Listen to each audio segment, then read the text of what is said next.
It's Ian Markram on IT Mastermind Talks, and today I've got Adrian Everett, who is the co-CEO of HR Crowd, a SAP recruitment outsourcing specialist company. But he's going to go into that in more detail around what they do. But we're going to start off first by welcoming Adrian onto the show today. I know Adrian for quite a while. I've actually worked with him in the past, back when I first arrived in Australia from the UK. So I've known him for quite a few years. Back in 2005, I think it was February. Well, no, actually October 2005. I think I went on to a client site with him many years ago. So I've worked with Adrian in many forms. I've seen him around the traps, and I've know a lot about his journey to get to where he is today. But we're going to talk a bit about that today on the show and get the people out there to know a little bit about Adrian. Welcome to IT Mastermind Talks, your access to insights and experiences from thought leaders in the IT services industry and those that support the industry. Our podcast features not only the seasoned professionals charting their start to exit journey, but also the key contributors who help ensure their success. We delve into the diverse challenges encountered within the IT services realm, encompassing both professional hurdles and personal obstacles. Join us, be part of our growing community and engage in the conversation. Hosted by Ian Markram of LoadingGrowth. How are you going, Adrian? Not too bad, Ian. Thanks for the opportunity to be here. Adrian, on our questionnaire, we go through a bit of a question framework just to help people get to know you and what you do. And we're going to start really at the beginning, right at the beginning of, when you're at school. What did you do at school, and how did you get into IT services? And so let's just start right at the back and get you to where you are to HR Crowd today. So let's start off at school. Adrian, were you good at school or not? I'm sure there are stories from school where perhaps sport was more focused than the academics at times, but certainly the overall school experience was a very positive one. So Sydney born and bred. I actually went to school quite locally to where I'm based now in terms of the North Sydney area and working out of Milsons Point. So I haven't necessarily strayed too far from my school origins. A lot of rugby in my school days and a lot of sport, but at the same time was very, very IT focused, and actually did an external electronics course through my school certificate, as well as studying IT at school. I then continued on to University of Sydney, and then moved into a Bachelor of Business from there. It was actually through that experience that I landed myself in this industry called the SAP industry. So it was straight out of university in a work experience capacity that I started with a consulting organisation in North Sydney and worked in the SAP change and training space. But it was actually within an HR and payroll operational role for them. So this is way back in the year 2000, and that's when I started my career in the SAP world. Brilliant. Who was that organisation back then? It was a company called DA Consulting Group. So they did customised training and change management back in the days when SAP came with very, very heavily customised individual user guides and documentation and training materials. But my role was an internal role within the HR and payroll space. For sure. I remember that company originally from South Africa, I believe. South Africa, correct. Yeah. Okay, that's great. That's interesting. I didn't know that about you. So DA obviously got you the first opportunity. DA Consulting got you your first opportunity in that role. How long were you there, and did you learn everything that you know there, or did you learn something from that you took over to the next job? There's certainly areas of that role that carried through to where I am today. Obviously, starting off doing support of an R3 SAP system back in the day, and doing very simple transactions from personnel administration, etc., through to then running payrolls, etc. So certainly origins within the HR and payroll space that have carried through today. And then from DA Consulting Group, I went into other partner organisations, did some broader roles in account management and sales for those partner organisations. Then actually spent a bit of a stint in the recruitment world for a while. Ran my own business for roughly about 15 years.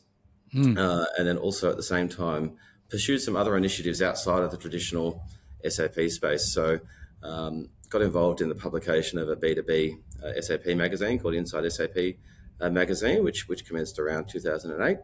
And then also something a little bit different, along with some other colleagues, including Intelligence back in the day with yourself, Ian, but launched an SAP Ecosystem Foundation where we aim to give back to the Charity. ecosystem and the SAP community through Red Kite, the charity, and through the running of a charity event being the SAP Ecosystem Regatta, which still runs annually, and SAP now runs ongoing.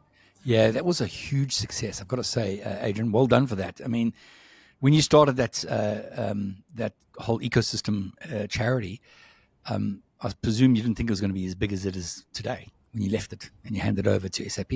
I mean, when you started it, it was fairly small. I remember going to the first one, and when I jumped out of the SAP ecosystem when we sold Intelligence, it was really big at that time. So, yeah, just give us a bit of a background. What was the passion around that?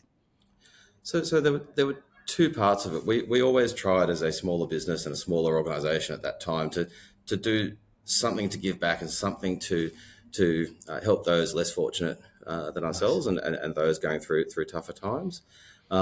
But as a smaller organisation, our contributions weren't as significant or having the impact that we could do as a collective. And so that's really where the idea came, to try and get together a group of partner organisations and also SAP themselves, and to collectively drive for the same outcome, the same charity, and to give back to the same organisation. And that's where we needed an idea and an event to actually make that happen. And that's where the regatta idea came to be a really fantastic opportunity for executives and for leaders across the SAP industry to actually come together in a very, very informal environment, have a bit of fun at the same time, but also then raise some critical dollars for key charities. So Red Kite being the beneficiary of that. For sure. So I've seen you do a few things on LinkedIn and, Facebook, because we're friends on Facebook, that you are out there still doing things for the charity. You do marathon runs or half marathons. Just give us a bit of a background there. Are you still doing those things? Yeah, absolutely. So as you mentioned, the regatta is still running, and SAP runs that. And I think this year they actually tick over the $1 million of funds raised for Red Kite, which will be a huge achievement for SAP. So really cool to see that. Great. But then also on a similar thread, I've started doing some charity fundraising for Cantu Foundation, which is another cancer research and prevention charity, so a locally based charity. And to do that, I've undertaken 5 marathons now. Raised just over $10,000 doing it.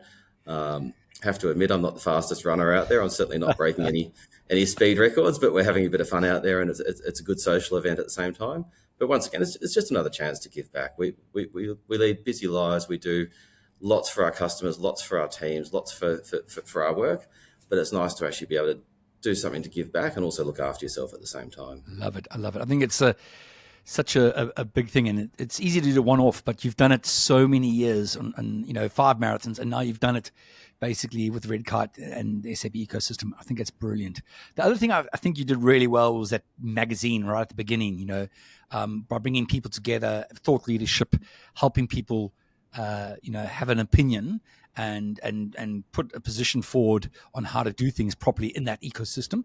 Could you just give us a bit of an overview of what did it take or to actually run a magazine like that? Because I've never done anything like that, and and what did you learn? The good and the bad, just out of curiosity.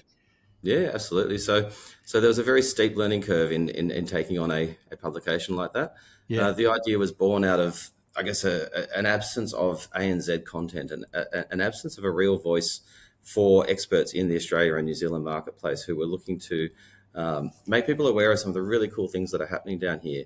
The Australian and New Zealand marketplace is unique in many ways, particularly in the HR and payroll world, but also across how we do everything from assets to manufacturing and supply chain and all sorts of areas that SAP addresses. And we needed an avenue or a medium for those stories to be told, but those stories to be shared and to allow others to learn from what everyone was doing individually and organisations were doing.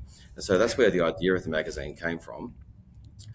In terms of what was learned, the work and the effort to produce a magazine and to produce a magazine of substance and content and to get that distributed in print back then, because we didn't have a huge online presence, that was a huge undertaking. Just getting the content together, editorial, design, advertising, etc., into a publication on a timeline, getting that off to the printers and getting that out distributed to a large number of people across Australia and New Zealand, that was a massive learning curve.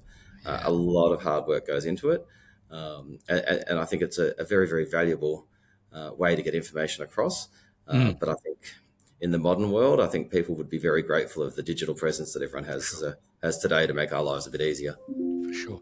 And you sold that to someone, did you, in the end, or did you just close it down? What Yeah, happened? so ended up exiting that, and it was Yeah. taken over by another organisation who continued to run it, and they ran it for a number of years. And then more recently, a new publication has taken that space in a slightly different format, but largely addressing the same audience, etc. That's the ANSAP magazine Okay. that Shane Morgan and co are running. Yeah. All right, brilliant, fantastic. So you learned a lot of skills. This is the thing I think has stead you really well for your current role, which we'll get onto later. But you've learned a lot of different skills. So you did training, you did change management, so you understand a bit about people. You're a bit of a team sport player when you're back at the school days. You've done a lot of it around the charity. You've built an ecosystem around charity. You built an ecosystem around a magazine. There's a lot of common threads there by bringing people together, and I think it's nice. So how did you go from there to like sort of the recruitment business? You decided that wasn't you at the time, and you wanted to move on from that. You left the recruitment and you went into the next role after that. How did you make that jump?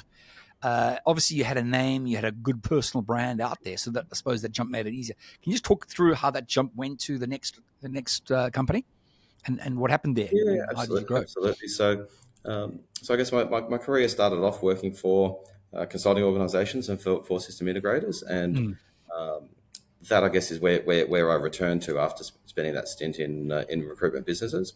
I learned a lot about how to run organisations and how to build organisations that don't have large branding, large backing, and significant infrastructure behind them.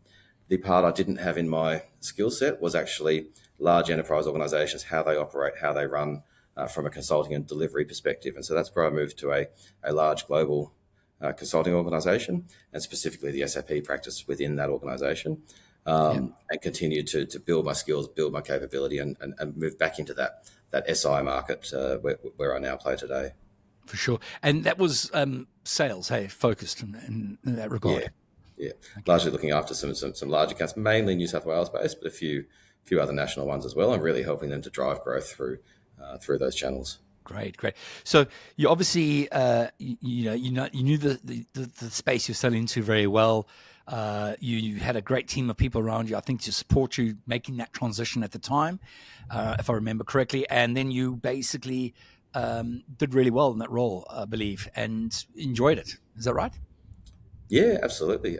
So, and I think the common thread through my entire SAP career has been people and relationships, and making sure that firstly you do right by those people that you're working with, but secondly that you make sure that whatever it is that your engagement is with that customer or that the team or the project, that it is as seamless and easy as possible through those relationships, and making sure that each person in those engagements is carefully looked after. And so that's what I took into the role with DXC, and that's where I was quite successful, both within the internal relationships between the different practices, the internal stakeholders in the organisation, but then also out to the customers that I was working with and the projects that we oversaw.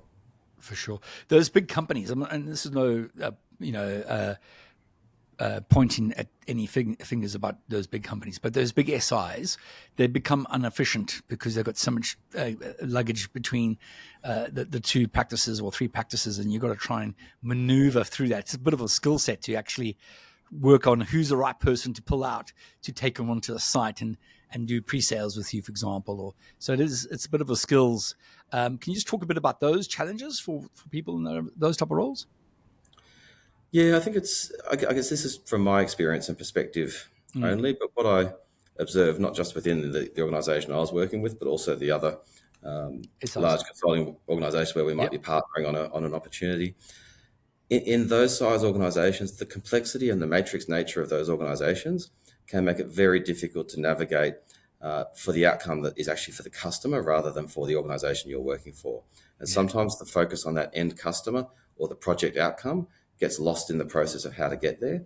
For sure. And the complexity around pricing between organisations or pricing between departments or approvals or oversight and governance can actually lose sight of the value and the outcome that the customer should be getting and benefiting from. Yeah. Yeah. I mean, I see it all the time. And that's why I believe niche players, specialized players like HR Crowd, for example, are needed in the marketplace because there's a huge opportunity. They're laser focused and they get a result for their customers. And I think it's, I'm a big pusher, as you know, for specialized consultancy firms. And I believe with AI coming along, that opportunity for those specialized consultancy firms to flex up and use AI as a buddy as you go through and deliver on client sites will mean quicker, faster delivery.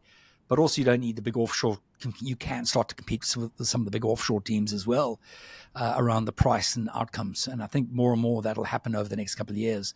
We'll get back onto that train of thought, Adrian, because I think it's really, really going to be interesting to hear from how you're working with success factors and the whole ecosystem there to get the results.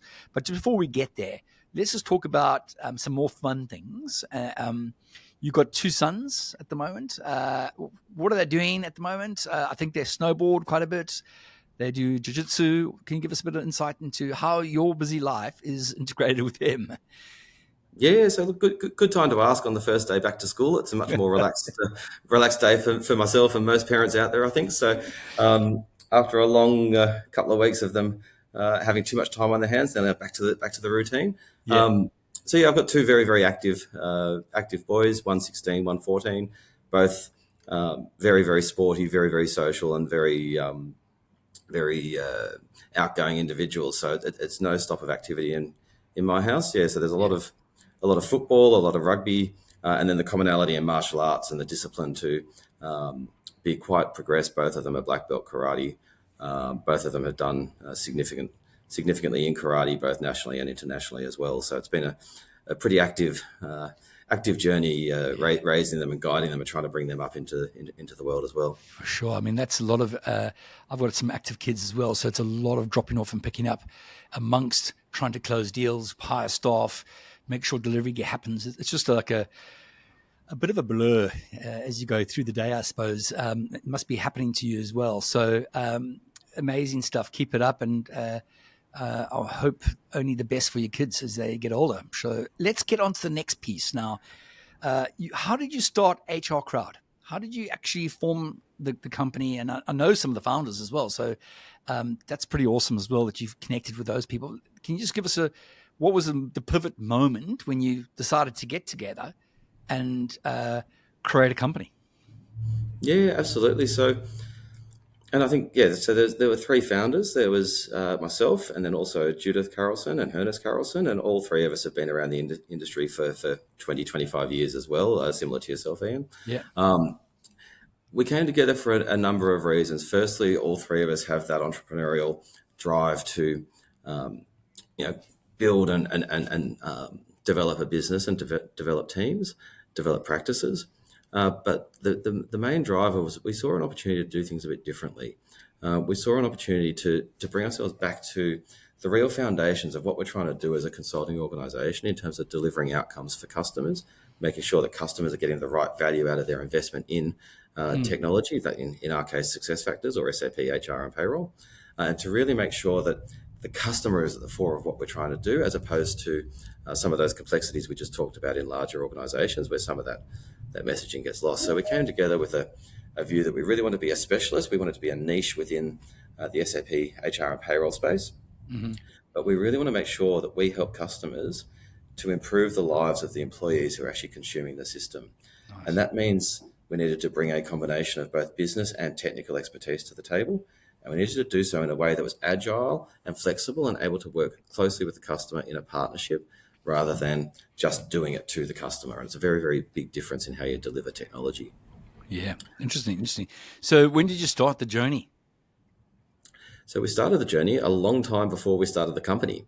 So good move. There was a lot of going to say that's a good move, because a lot of people phone me up and say, "I've started this company, and what do I do next?" I go, "That should have happened 6 months ago." That phone call, not now when you need work. That's crazy. Please, if anyone's watching out there, please, make sure you got a few customers or things that are happening really close before you jump ship and put the stress on you and your family. So anyway, Adrian did the first thing right, big tick in the box. Well done, Adrian. Let's carry on. Yeah, so I mean, that was the key part for us. We spent a lot of time prior to the foundation of the company, firstly working out our strategy and our approach and our plans, etc. But then also working out what did we need from day one in order to be successful, to be revenue positive, and to make sure that we actually had that momentum that would see us be successful through the timing that is typically high risk for startup organisations. And so that meant that we had a good 18-month run before we actually formally launched the company. And when we actually launched HR Crowd into the market, we did so with that momentum and that drive to really make an impression quite quickly and get started from there. So we had our first customer in mind.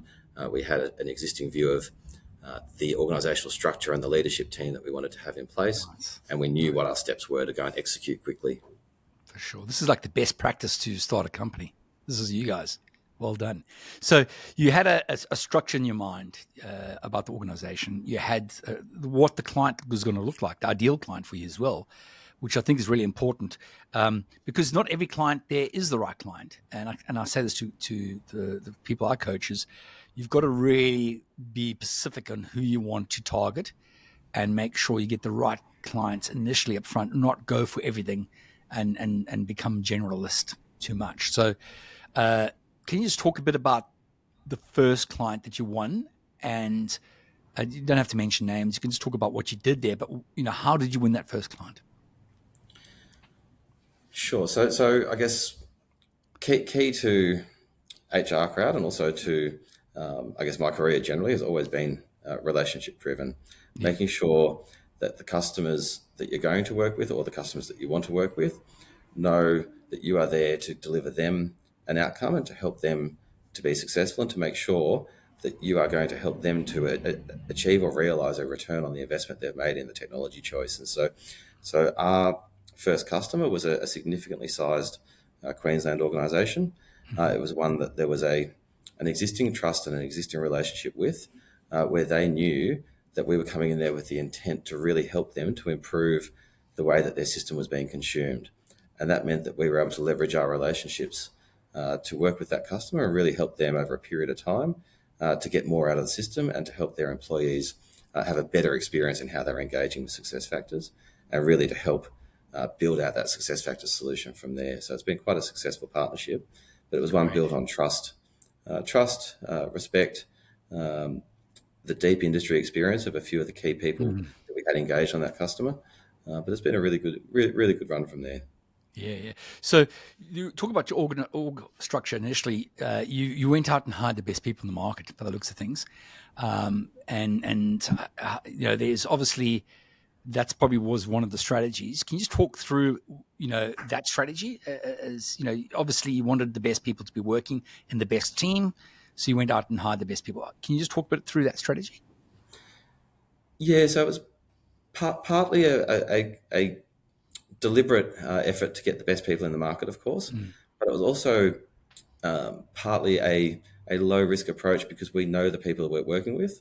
Yeah. We've worked with them before and we've got existing relationships with them. And so by working with teams that we've worked with in previous roles, whether it be project based or customer based or through previous consulting engagements together, we're actually bringing the dynamics of those relationships into the organization so that even though we're a young organization, the dynamics between our teams and the dynamics in our delivery feel a lot more established and the way that we work together is a lot more established. And so we were able to take that depth of relationship into a new organization, but then deliver in a much more mature and sophisticated way than if we had just started up with people that we didn't know. So yes, we went out and we hired the best in the market. We hired the best people out there and the smartest people we could. But at the same time, we hired people we knew that we could work with very, very closely and very well, and people that would deliver with the same values and the same engagement manner with customers as well. For sure. Now, your vision of the company. Now, you're a co-founder. There's three of you: Hernis, Judith, and yourself, and then you are a co-CEO with Judith as well. So it's a team effort to get there. How's that team working? And obviously, that's the leadership team. It's the most important team. And how are you starting to get the next team below you, engaged with your vision and everything else? Because obviously, you've done a lot of good things right up front. You've had org structure, you had the right roles. You're all actually quite different. The founders are all very different skill sets, which also helps as well. But what was the vision then, right at the beginning, and has it changed much? I mean, because it's been a while now. And how are you bringing that next leadership team up underneath, the original leadership team? Yeah, absolutely. Good question. So I think firstly between the three founders, there's three quite diverse skill sets in terms of Yeah, the different backgrounds that we've all got. We all come from deep SAP industry backgrounds, but each of us has slightly different and complementary skills. So that's allowed each of us to take different seats within that founders triangle as such, and to perform different roles in that foundational leadership. That then also has meant that our roles, as the organisation has grown, has meant that we have built up our leadership team, with Judith and myself sharing different components of that co-CEO role, so that our leadership team beneath relies on each of us for different functions and for different nice. outcomes. And I think that split CEO function has meant that we were able to establish a bigger or broader leadership team earlier and provide them the right support, because there was two of us in the role instead of one, to Yeah, really start to build and develop them into those leadership functions quicker. great move, because sometimes there's too much pressure on one person. Everyone wants something from the CEO, because in a small business, you're the jack of everything. And basically, it's really gets a lot of pressure, and you're obviously the person that looks around and helps with the sales side of things, and everything starts with sales, or starts with clients, as I say. If you don't have that, then nothing can really happen. So really, really wise how you split that up, and get that structured so that people below know who to go to as well.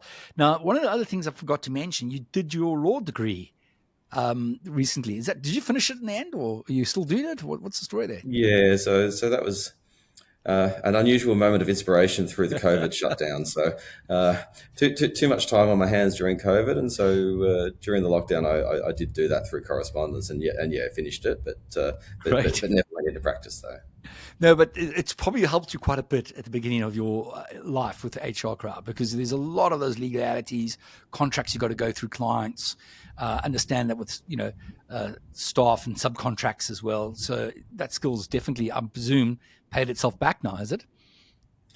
It's definitely coming in handy from time to time. I think it's an unusual scenario when people discover that you've got a law degree. They assume that everything should go to you if it's legal, and so sometimes it's enough of the contracts. But it's an interesting mix though, because I'm also of the view that as a relationship based person, once the Yeah, contract's out, it's kind of you're in trouble, right? So I take all steps I exactly. can to avoid the contract being pulled out in the first place. I think it's a really good point, Adrian. Really, you bring up there, because the moment the contracts, you talk about a contract, after you signed it, a year later, whatever else, it's the breakdown of a relationship's not recovering, and that's unfortunate. So you've got to make sure that you either break up before you get to that point and move on happily if you can't resolve.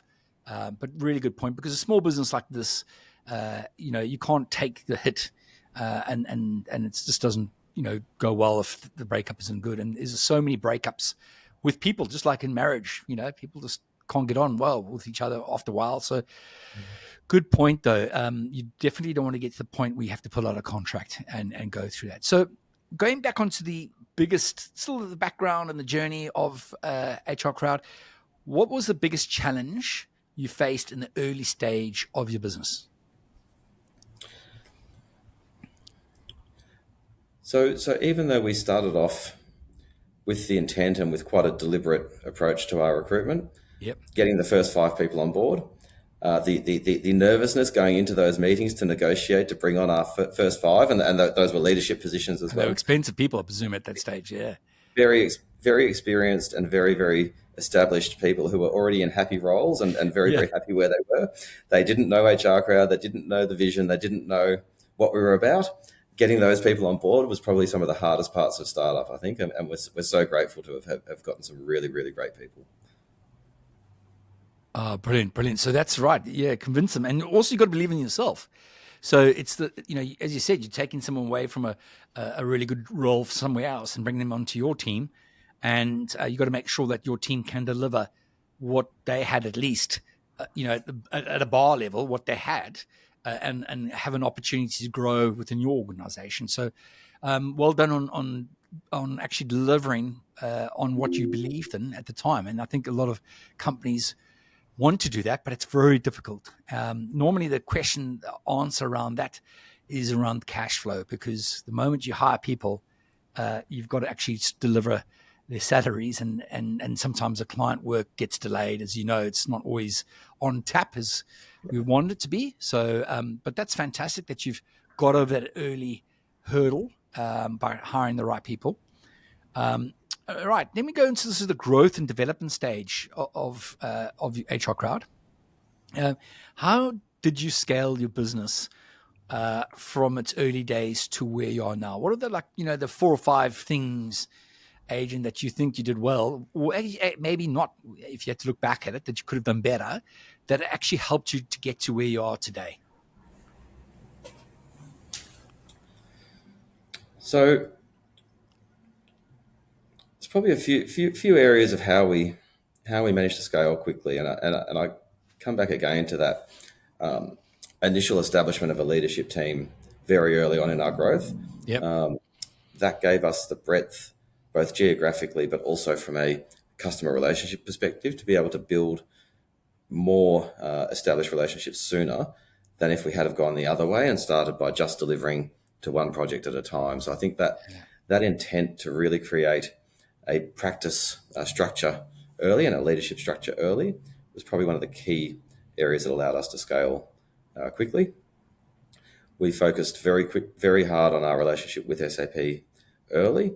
We already had a lot of relationships coming from previous organizations working with SAP, and obviously our individual reputations, but making sure that we presented ourselves to SAP with the right intent and the right partnership motives to ensure that they were able to support us into the market as well. And I think continuing to maintain that team growth strategy of really making sure that everybody we hired was an A player, trying to make sure that we were very, very careful to bring in people who were proven, people that we knew, and people who had the right dynamics to actually work closely with us. That helped us to be successful. It also lowered the risk in terms of going to our engagements as well, because we knew that we had the right people in the right seats to deliver those projects successfully. Because I think everybody knows you're only as good as your last project when you're in startup mode. So that was pretty key for us. Yeah. And the other thing we did early on is we invested very heavily in culture and also relationships internally as well. So we made sure that we invested time and energy into how people were working together as a newly formed team, and to make sure that we had the right relationship dynamics to be able to go into projects which are high pressure situations, and to be able to have the right relationships in our team to deliver successfully. Nice.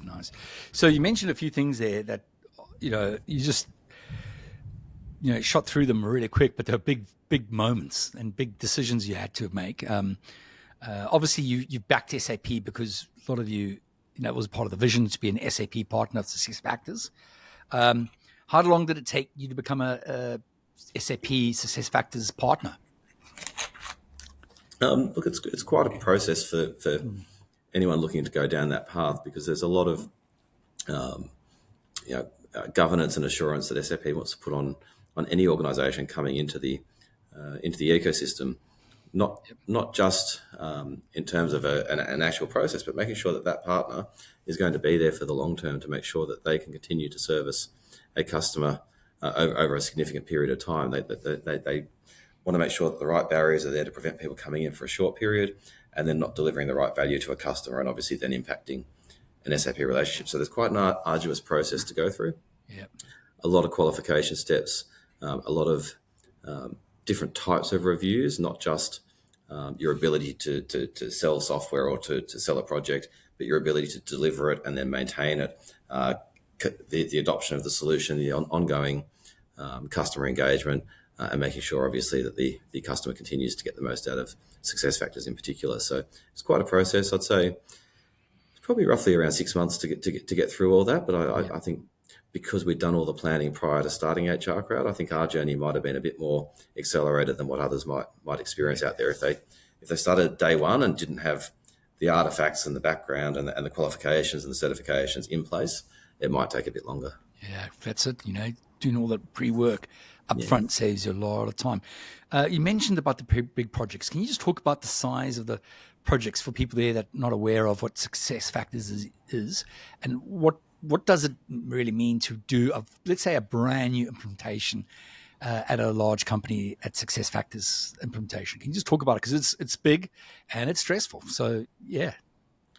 So I think that they are certainly big projects because it's one of the systems that touches every single employee in an organisation, and it affects them through their entire employment life cycle as well. So it is a large solution. Success Factors is not just a single module; it is multiple modules. It is a significant system with specialisations across it, and in particular, in the current climate, the implementation of payroll in the Australian environment is quite a complex undertaking and quite a significant undertaking.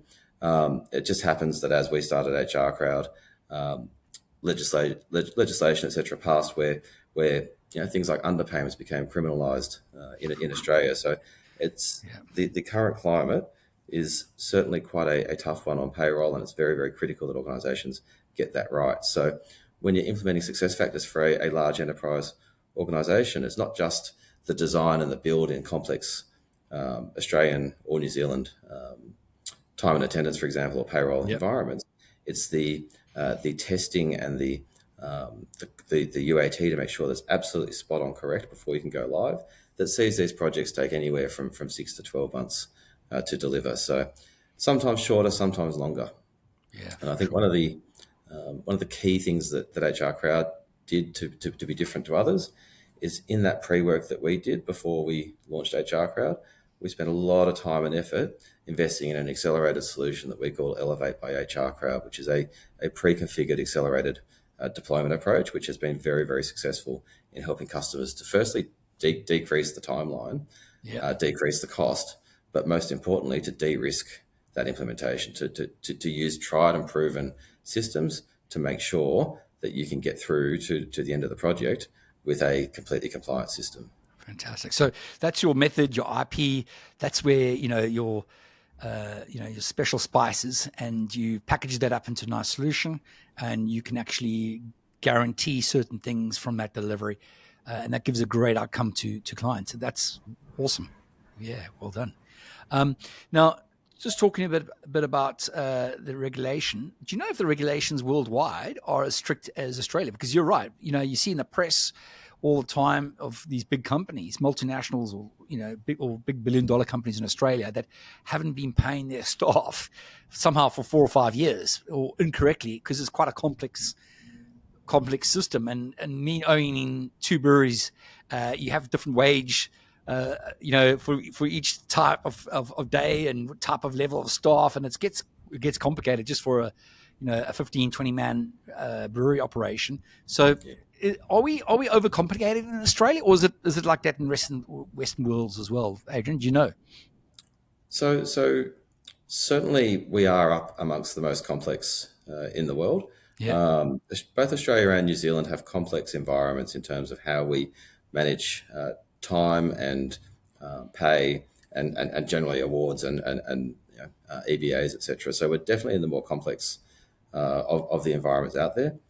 I think if you look at the type of industries in Australia where it is particularly complex, we've got significant mining presence and a lot of fly in, fly out type arrangements, which obviously involves complications around shifts and travel and overtime and people being away for significant periods. We've got the aged care sector and the home care sector and disability sectors, etc., that are all very, very highly complex. Hospitals, education is obviously a very big one. So a lot of the complexity is about the complexity of our workforces within different industries as well. So we definitely have a tough compliance environment. We definitely have tough implementations to try and make sure that we have the right systems. But I think we are becoming better and better at addressing that and closing those gaps around those underpayments that you mentioned. Yeah, good. I mean, it's a difficult thing. Anyway, let's move on to some more positive things around some of the strategies to win clients and attract clients and then retain them. Because you've got your model's slightly different from a typical SI partner, as I believe. So I want to unpack that a little bit. Let's just talk a bit about how to attract clients at the moment. What are you doing to attract clients at the moment? So, I mean, a lot of how we're attracting clients is relationship driven, is making sure that we are putting ourselves in the eyes of the customers that we want as target customers, so that they know who we are, what we're about, and that they can access our services through people that they know. So making sure that we are front and center for the customers that we want to target is probably key, being visible and being available. But then the actual attraction side of things is to make sure that we can put something in place for our customers that actually helps them solve a problem that is critical for them.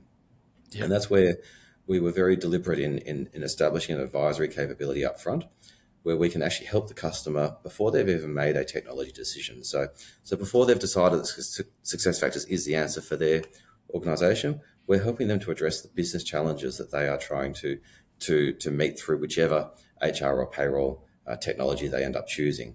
Now, that could be tackling recruitment and onboarding challenges. It could be tackling some of those underpayments and payroll complexities that are in the press very, very frequently. It could be general engagement. It could be trying to reduce attrition. There's a whole bundle of different reasons that we can help customers through our advisory services before they get down to that actual technology choice. And then the technology becomes the enabler of how we solve the problem for them. Brilliant. So I think that establishment of an advisory capability was pretty key. Yeah. Brilliant. And the second one is that we make sure that we lead not so much with the technology first, but actually with business process and the process efficiency as our leading conversation. So how do we help an organization to operate more efficiently through HR or payroll processes? And really, how do we help them to optimize the experience their employees are having in the same thing? And by optimizing the processes and making sure the processes are efficient, that helps a business to actually get the returns on their investment in the technology. For sure. Okay, because these big organizations, a lot of people, and if the processes aren't broken, then you're actually being very inefficient and things are going wrong. So yeah, really, really important to review that. Now, just to go back a step or two around the SuccessFactors advisory board and all those type of things, are you going to create an advisory council for other clients to come on together and work together on new releases or upgrades, or is that just advisory really just for each client? That's your initial engagement approach? So there are certainly areas where we are trying to solve common challenges for customers, and we are bringing customers together. Nice. Where we've identified a common need or a common outcome that they are looking for. Yep. And we're solving some of those problems through not just SuccessFactors native solutions, but also through extensibility on the business technology platform, or BTP, where we're actually helping to extend the SuccessFactors capability to suit a particular industry or a need. So we're doing something specific in the mining space at the moment, and also something in the health and aged care sector at the moment, where it's actually very specific requirements for those groupings of organisations, and we're actually bringing customers together to solve that collectively. Yeah, it's been quite a good outcome for those customers. That's great, because customers want to hear, from other customers what's really working, not working, and learn from them as well, because they're in their silos. Let's be honest, they're under the pump. They're trying to deliver for their business units and their clients, which are the business units. So it's always that nice feeling when you're bringing the community together, and obviously from your previous background around the ecosystem and the charity together, and I think you'd actually excel in that. So great that you're doing that. And if you're not doing it well enough, please do it. I think it's going to be a really good opportunity to bring people together in the ecosystem around HR SuccessFactors. So well done on that. So that's how you're attracting clients. It's pretty good. How are you retaining customers? Do you have a process? Do you have a mechanism, or do you have any special thing that you do to retain customers? Yeah, so I think it starts with our actual company values. So we've got 6 company values. The 2 leading ones are Yeah. customer outcomes and customer centricity. And that's key, not just at the outset of a project, but actually in terms of tracing through a project and making sure that throughout that project and at the end of the project, we have successfully achieved or overachieved what the outcomes were that saw the customer undertaking that investment in technology in the first place. So making sure that we keep our eye on the business goal that we're trying to achieve, not just implementing technology for technology's sake, but implementing technology to enable better business. And that focus and that real intent in how we do things helps us to stay, firstly, on track from a scope perspective, protect timelines, but also to support our customers to make sure that we actually achieve what we need to from that technology project. And if it's not going to achieve it, we can pivot, we can change, and we can direct that project back on track to make sure that we do actually achieve that outcome. For sure. And the Now, second value there sorry, is the you covered? sorry, the second part of that is the centricity side of things, and Yeah. making sure that if we make a recommendation or if we try and guide a customer with an idea or a thought that is actually for the customer and it's not for our own interests. And there have been occasions where that's done us out of a project or done us out of an engagement because we've recommended against doing something because we haven't seen it in the customer's best interests. But it means that in the long term, the customer knows that we're not going to be trying to sell software for the sake of selling software. We're not going to be trying to implement something unless we see a real return in doing so. Yeah. And that to us is a very key part of the ongoing trust and partnering relationship. For sure. So you're doing the implementation or advisory up front to make sure that the customers know what they're going to get and does it map to their user case. You do the implementation. Do you do the support of the system as well? Yeah, absolutely. Absolutely. So we've got quite an established managed services offering. We actually call it Crowd Assist. Yeah. And it's much more than just a break fix type of scenario. And the reason we've done this is we've taken a holistic look at what it takes to be effective in success factors support. Yeah. And we've also looked at the fact that the rate of change in the SaaS software world and the rate of change in the HR and payroll software world has never been greater. And so to stay ready for change and to be able to adopt change in the future, you need to keep your success factors solution firstly up to date from a releases perspective, but also you need to consider the prerequisites of what you might be preparing for. And obviously the AI conversation is pertinent to much of that, but making sure that through our managed services, you're not just solving break fix tickets, you're fixing root causes so they don't recur. But secondly, that you're then starting to become proactive in making sure that you get the user adoption, that your employees are engaging with your system effectively, Yep. processes are operating effectively, and that really those efficiencies are flowing through into better engagement with your employees. But then the final part of that is making sure that you're proactively being ready for the next technology releases that are coming so that you can give your employees access to the latest features in SuccessFactors as well. Brilliant, brilliant. So you manage it through your managed layer, and then do you do the payroll as well nowadays, or is that something that you're looking at into manage the payroll process? It's not something that's currently on our radar in terms of the actual management of the payroll, because many of our customers are large, established, large enterprise customers where they often manage it themselves. Fair enough. But the other shift in that is that payroll now in the modern SuccessFactors world is slightly more proactive, or it is more proactive than it was in the past through functionality like Payroll Control Center, which really actually puts customers in the driving seat with payroll, rather than the traditional rush. A few days before payroll to get it into the system and then do your reporting afterwards, and it's a mad panic to get payroll out the door. Payroll now is an ongoing proactive service as such through the modern payroll solutions. For sure. Now you talked a bit about trying to keep the SaaS solution that you support up to scratch, so that you could leverage the new innovation, new technologies. You mentioned AI. Obviously, that's a big thing everyone's talking about at the moment. How is HR and AI coming together on the Success platform, and what does it look like in the future?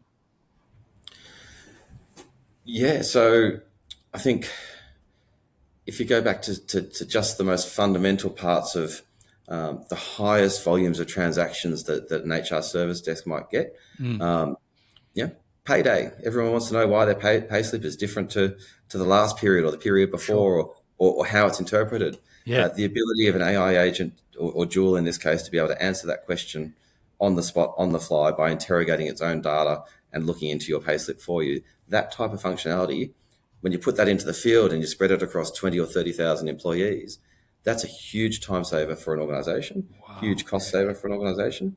But for the employee themselves, they're not sitting on hold waiting. They're not, on a Friday afternoon before they go home having a panic because they haven't been paid correctly. They're getting an on the spot answer, absolutely in real time, and solving their problems without any delay. So it's a massive win for both sides.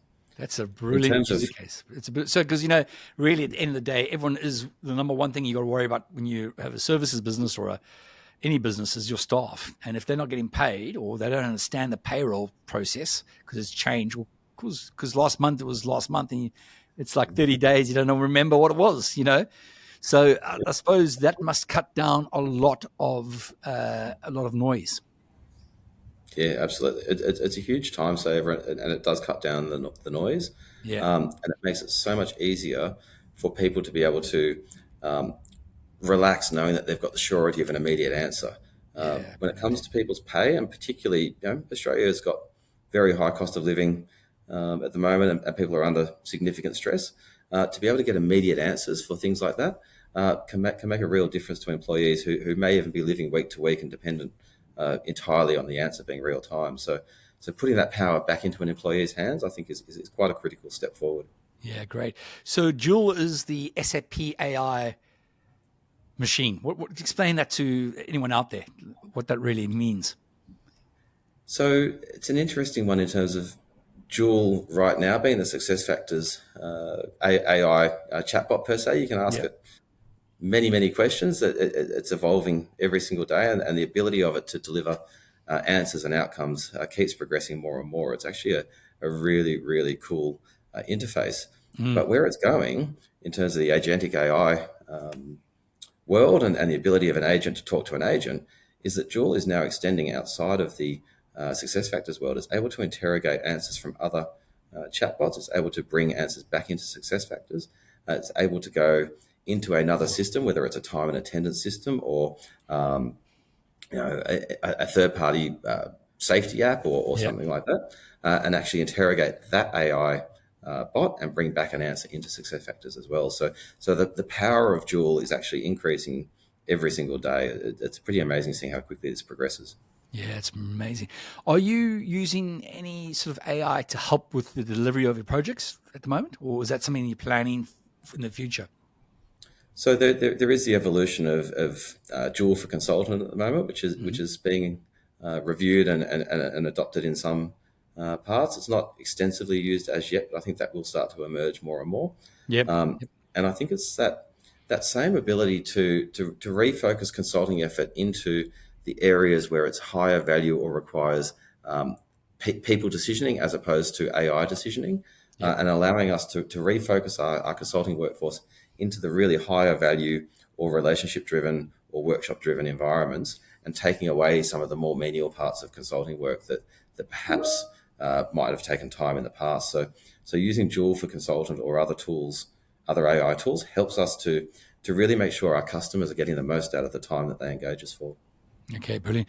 And a lot of my clients are using AI to starting to deliver their solutions to clients, and they actually are cutting down their hours on the consulting gigs, for the deliveries of those things. And obviously, that's going to pick up at some stage as the AI tools get better and better as they are every sort of couple of months.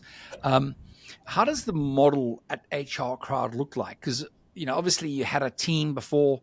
A very skilled, experienced team, and that's your A team, as you call it. You had them out there delivering work, and obviously, as you said, you had the advisory initially, and then once they decided it was the right tool and then what the processes were, then you did the mapping and then you did the implementation. How does the AI in the future? How does the model look like at HR Crowd? Does it change much, or does it just mean you do things quicker and faster?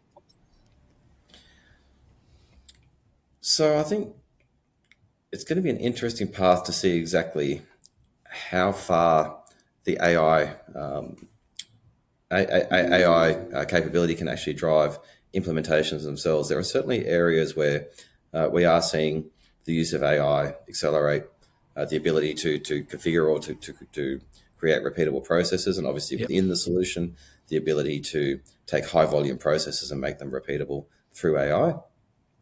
But with HR and payroll in particular, there is a significant people-based focus in how we implement technology. So even though SuccessFactors is the technology, it is the engagement with the business and the stakeholders of the business that is really key to getting the right solution in place.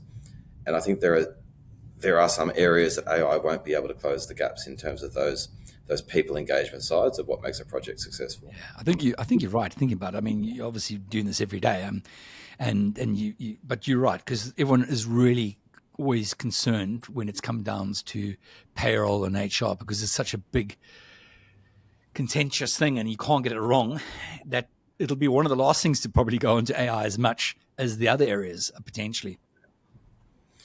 Yeah. So I think the payroll data side and the general PII data side of things is obviously a ongoing concern when it comes to any AI tool. Obviously within SuccessFactors, that is a safe space because it's a native SuccessFactors tool. But I think there's probably an amount of caution on any external AI solution being given access to any organization's personnel data. It's a very, very careful space to be aware of. Very, very careful. Now, innovation, business strategy, how you obviously you're growing as a consultancy firm. You don't have a big offshore team at all. Do you have an offshore team yet, or just is it we do. So we've got an established global team coming out of predominantly Manila and a small amount in Singapore as well. And so that is a growing area for us, and we've got some pretty amazing people delivering services from both locations at the moment. Brilliant. So, how do you marry up innovation and the business strategy in the next 2 to 3 years as a IT services firm? Do you talk about that every sort of strategy session you do, or board meeting, or as a leadership team? Are you talking about that much? Yeah, absolutely. So we've actually got an established technology and innovation practice led by Malcolm Soanes, and they are entirely driven with asking the question of how do we do things differently? Where are there ways that we can do or deliver a service in a different way? Or are there ways that we can extend the SuccessFactors solution to suit particular industries or particular functionality that's not available currently? But also then how do we prepare for some of the future roadmap items coming from SAP? So just last week, SAP announced that they're moving into the workforce planning space, or the rostering space. So there's some amazing developments and functionality coming there. So how do we start to innovate to get ahead of that? Nice. But then also with our accelerated solution, how do we continue to deliver innovation on top of that as well? So we are looking at innovation and the use of technology to innovate across nearly everything we do. Great. You can only do that with a mature, sort of experienced team, and you add a constant quality output. So that's fantastic. You obviously got that sweet spot, as I call it. Are you delivering to any companies outside of Australia? It's New Zealand, I presume. Yeah, so we have an established New Zealand organisation as well. So our customers at the moment are Australia and New Zealand focused, and that is part of us not just keeping to our technology niche, but keeping to a geographic niche as well, to make sure that we certainly stay within our specialisation, but also that we can continue to deliver to customers in a common environment as well. So the ANZ space we know very, very well from an industry perspective, but also when it comes to payroll from a legislative perspective as well. So it's very, very important to us to stay within our geographic boundaries as well as our specialisation. Great. I like that niche and laser sharp focus. Well done. So team and culture, we talked a bit about that early on. So you probably some of these things you've already gone through, but as you're building your team, we know that you're a bit of a team player, Adrian. You're bringing that sort of together with the co-founders as well, and the culture. You're building that culture up. How are you getting the remote people to be involved in that as well, so they don't feel left out? Are you doing anything special around that? Yeah, so it's been at the forefront for HR Crowd since we started. So as a predominantly virtual first organisation, but also as a geographically dispersed workforce, it's been critical to us to make sure that we maintain a focus on culture and inclusion through our growth. And so We focused in our first year through some relationship coaching engagements on making sure that everybody was able to build relationships with each other and learned how to work together in a high-performing team. Made sure that high performance was at the core of what we focused on, both in our delivery but also in our internal working. Yeah. But the other thing we've done is we've made sure that we've invested every year, not just in getting people together, but getting people together with purpose as well. So we've brought people together. Most recently was a couple of months ago up on the Gold Coast. We brought everyone from the Philippines, from Singapore, from New Zealand, and across Australia, all into the one location and spent a good couple of days together.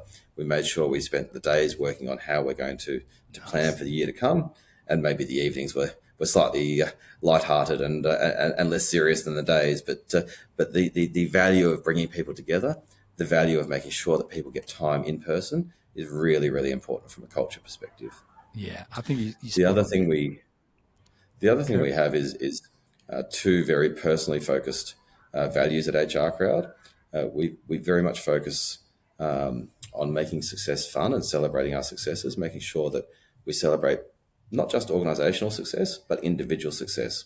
And that can be both in and out of the workplace as well. So making sure that we have avenues for people to share and to celebrate what is successful for them. What successes are they experiencing with their kids? Maybe it could be, one of our leaders has a daughter who is a very, very good tennis player and tennis coach, and got featured in a New Zealand tennis video, and that was a really, really important thing to celebrate. One of our Melbourne team has two very, very talented daughters who are excelling and winning all sorts of awards, and so we celebrate that. We have another one of our leaders is actually a long-time band lead singer, had a 20-year reunion, and so many of us travelled down to Melbourne and had a night watching him play and really celebrated him and his band. So all sorts of ways to celebrate personal success as well as the broader success has really helped to build a culture. Well, it makes it fun and makes it enjoyable. And that's what people want to work in their organization. So that's pretty good, pretty well done. We're going to just quickly go on to the conflict side, because there's obviously, with people, there's a lot of ambitions and people want to be that person, that golden child, as some of them look up to the leadership team. How are you managing conflicts at the moment? Do you have a process to manage conflicts among staff? We've been quite lucky, I think. We haven't really had too many situations where we've had to manage any significant conflict. I think we have, I guess, a regional leadership structure in place where people have a very, very direct relationship with their management. Yep. They have people management, but also solution and capability management within the organisation as well. So if there's conflict that does occur, it's remedied very, very quickly through the personal relationships they have, firstly with each other, but secondly with management as well, with their direct people managers. But also, the two co-CEOs in the organisation are very, very active in the organisation. We have personal relationships with every single person as well. Yep. And so really nothing has come to the boil that couldn't have been resolved very, very quickly. And I think it's all about making sure that it is personal, individual, and that people are treated very, very fairly, given the chance to voice concerns, and also having them directly addressed as well. Sure. So it's keeping that pulse on your team. It's really important by the sounds of things. And if you do that, there's good lessons learned. We spoke a bit about your ideal client already. And I think it's Australia, New Zealand, it's SAP success factors generally. Those are the things you're doing. There is a bit of a super cycle, if you want to call it, with the upgrades on the ERP side. Is that impacting the growth of the opportunities for you as well? Yeah, definitely. I think that there's a number of contributors to the growth that have come from the market itself, and I think the end of life of ECC looming has meant a lot of customers are in the position now where they're considering their future state HR and payroll options, and so that can be S4.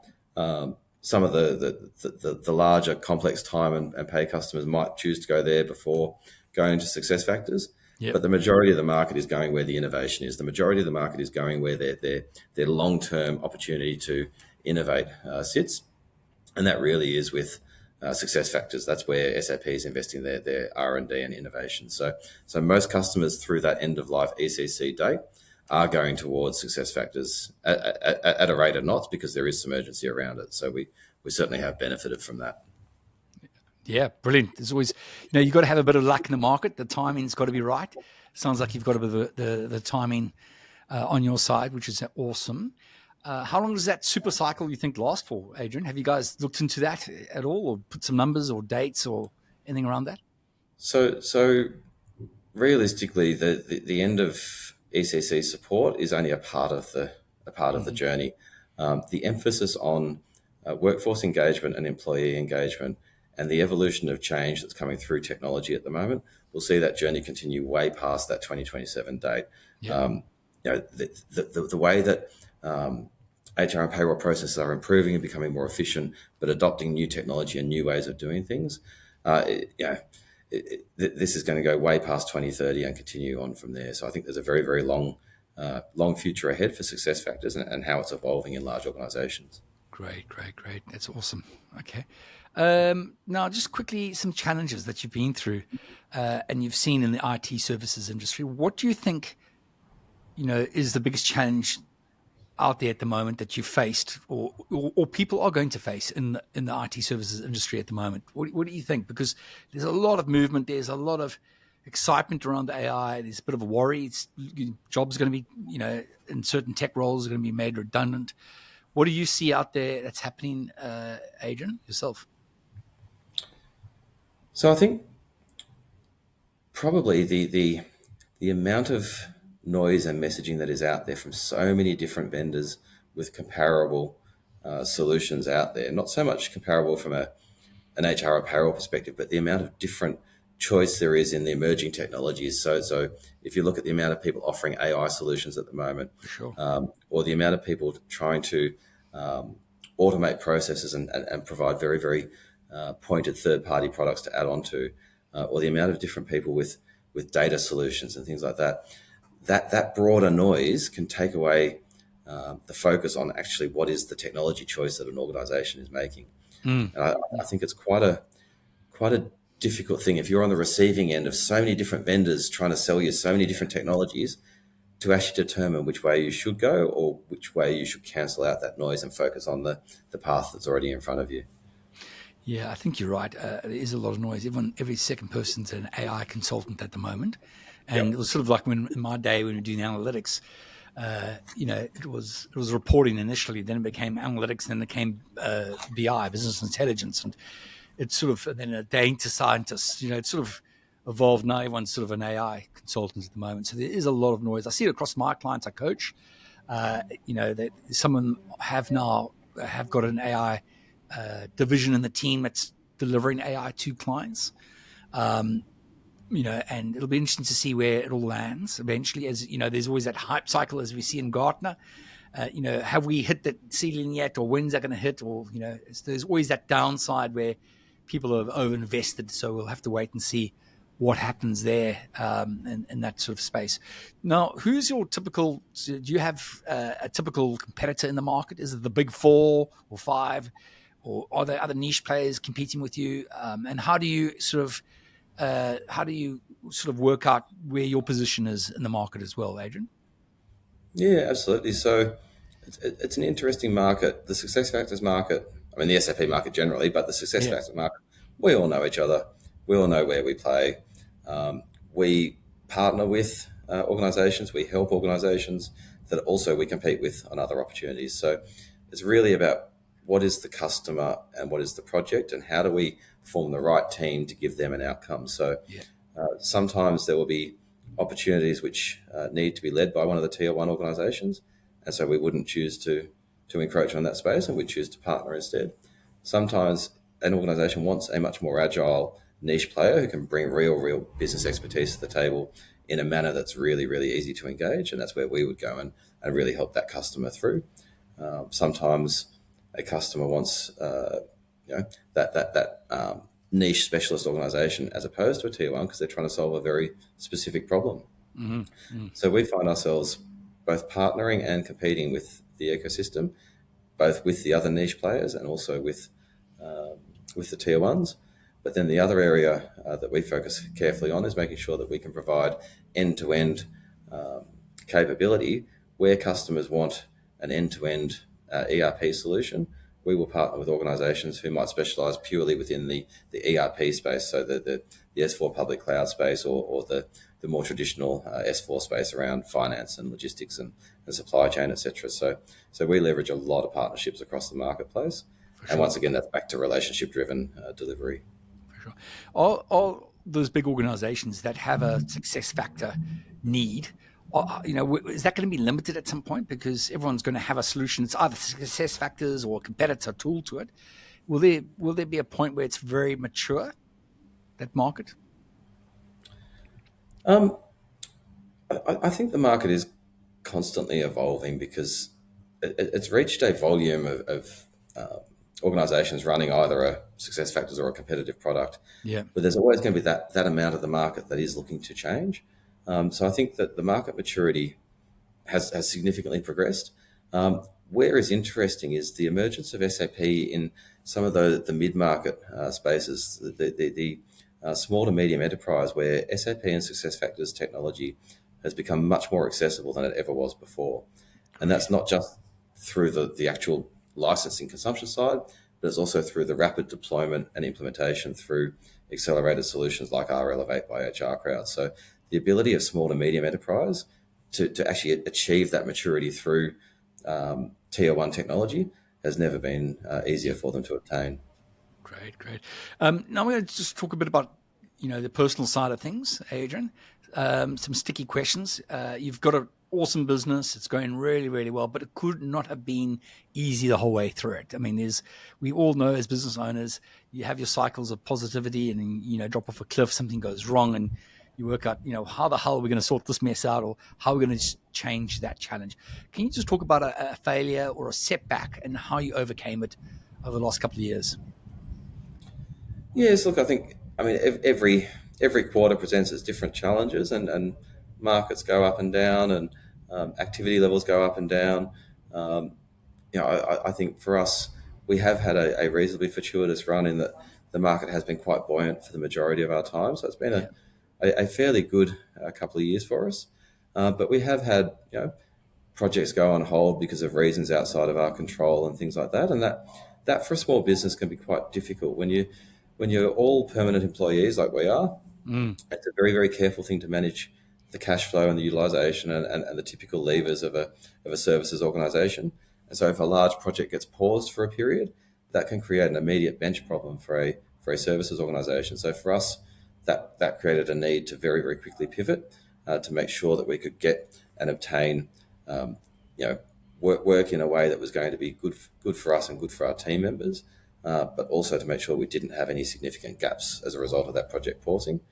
We were lucky enough to be able to do that without having any serious delay or any significant delay. But I know for other organisations that can be a challenge that you need to overcome. So I think if you're a services organisation looking to go down this path, being ready and prepared that sometimes even the most stable projects could take a pause, and being prepared for what that might look like, and having a mitigation in place is probably pretty key. Great. It's gonna. There's always those things that, as you said, that come back to you that you don't expect. The client's verbally giving it to you. Oh, the contract's going to be out there next week, and then 2 days later, radio silence, and then you phone them up, and you know there's something wrong, and then you realize that you got either gazumped by a higher initiative at that client, or they put everything on hold. So it does happen. So yeah, you got to protect yourself around that. It's really good to hear that you guys got some safeguards around that. What happens? Any advice, Adrian, that that you would like to give an aspiring IT sort of professional services business owner that they can think? I know, like there's some really good takeaways. Do not start the business, without thinking about it 6 months and ahead, and have a sort of like a checklist to go through before you do that. That's one of the things I've taken away from the beginning of the discussion. But is there any other advice you would give to anyone that wants to do something like you're doing? So I think, yeah, per your comment, being prepared before you start the business is definitely a key part. I think making sure that the weight's not all on one person's shoulders is also another key part. Making sure you've got the right expertise and skills around you, either people who've done it before as your partners, or people who have complementary skill sets as your partners. But if you're doing it solo, making sure you've got access to coaching or mentoring that will help you to be guided through, probably key. And making sure that you have a clear view of where your revenue is going to come from in those early days is probably also the other key thing I think is critical. If you start day one without a clear view of where your revenue is going to come from, that delay to achieve revenue can be what stops you getting off the mark. So I think that's probably another have customer one in your mind from day one. It all starts with clients. Definitely. Well, thanks very much, Adrian, for coming onto the show today. It's been awesome. I've known you for a while, and you've got such an awesome business there at HR Crowd. I look forward to see what happens over the next 3 or 4 years with HR Crowd, and we'll keep an eye on it. Thanks very much for your time today. Amazing. Thanks so much, Ian. Much appreciated. Thanks for joining us on IT Mastermind Talks. Don't miss out on our next episode. Hit the follow button and stay updated. Want to be our next podcast guest? Contact us and share your expertise with our audience. Visit www.itmastermindtalks.com for more information.